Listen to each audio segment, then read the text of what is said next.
Hello les amis, je vous retrouve pour une nouvelle vidéo sur le football espagnol et la Liga et je vais vous présenter le débrief en statistiques du match Real Madrid contre Villarreal, un match qui avait lieu ce samedi 4 octobre 2025 pour le compte de la 8e journée et le Real Madrid l'a emporté 3 buts à 1. Alors un peu oublié, on va dire, la semaine dernière, la grosse défaite à l'Atlético de Madrid. Cette victoire va leur faire beaucoup de bien. Alors dans cette vidéo, on va revenir sur les buts de cette rencontre et les grands faits de ce match. Et on verra surtout les statistiques des deux équipes pour un peu comprendre le déroulé de la rencontre. On terminera également la vidéo sur le classement de la Liga mise à jour. Alors une victoire précieuse du Real Madrid qui s'est dessiné qu'en deuxième mi-temps, puisqu'il y avait 0-0 à la mi-temps, mais dès le début de la deuxième mi-temps, c'est Vinicius Junior qui marque à la 47e minute. À ce moment-là, le Real Madrid mène 1-0 et Vinicius Junior obtient un pénalty à la 69e minute suite à une faute sur lui. Il se fait justice et le transforme. 2-0 pour le Real Madrid. Mikotadze est rentré aussi en jeu en cours de match. Et il réduit le score à la 73e minute d'une belle frappe de 20 mètres. Il permet donc à Villarreal de revenir 2-1, mais 4 minutes après, Mourinho de Villarreal s'est fait expulser à la 77e minute. Donc à ce moment-là, le Real mène 2-1 et Villarreal jouait à 10 contre 11. Et Kylian Mbappé a marqué son petit but habituel à la 81e minute pour permettre au Real de l'emporter 3 buts à 1. Alors au classement, on verra après le classement, pardon, au niveau des statistiques des deux équipes, il y a eu 69,4% de possession de balle à 30,6% pour le Real Madrid, 708 passes tentées à 317, 151 passes réussies à 256, 91,9% de passes réussies à 80,7%.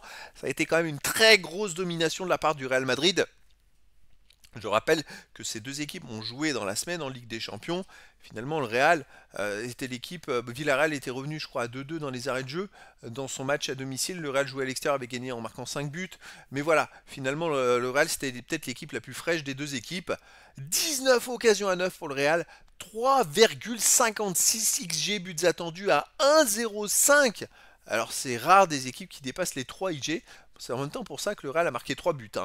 Mais c'est vrai que là, il y a quand même un énorme écart. 26 tirs à 9 pour le Real Madrid, 7 tirs cadrés à 2 pour le Real, 9 tirs contrés à 4 pour le Real. Pas de poteau. Je dirais que le petit bémol, c'est peut-être que sur 26 tirs, ils en aient cadré que 7. Ils en auraient cadré 12 ou 13, ils marquaient 4-5 buts, quoi, tout simplement.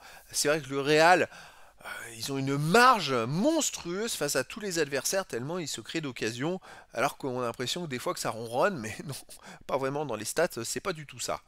Les autres stats, aucun hors-jeu, 4 corners à 0 pour le Real Madrid, 16 centres à 4 pour le Real Madrid, 6 interceptions à 4 pour Villarreal, 29 tacles à 26 pour Villarreal, 62 duels gagnés à 48 pour le Real Madrid, alors ça c'est fort, 4 à 1 pour Villarreal, 14 fautes à 9 pour Villarreal, 2 jaunes partout, un rouge à 0 pour Villarreal. Il y a quand même beaucoup de stats en faveur du Real. Les centres, les corners, les duels gagnés où il y a un gros écart pour le Real. C'est quand même un match très plein du Real Madrid. Alors le classement les amis, eh bien, écoutez, le Real Madrid prend la première place avec 21 points en 8 matchs, 7 victoires.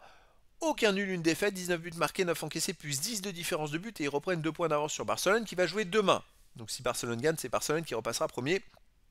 Villarreal de son côté toujours troisième avec 16 points en 8 matchs, donc 5 victoires, 1 nul, 2 défaites, 14 buts marqués, 8 buts encaissés, plus 6 de différence de but. Villarreal est à 5 points donc du Real Madrid et à 3 points d'avance sur les poursuivants, sur un poursuivant,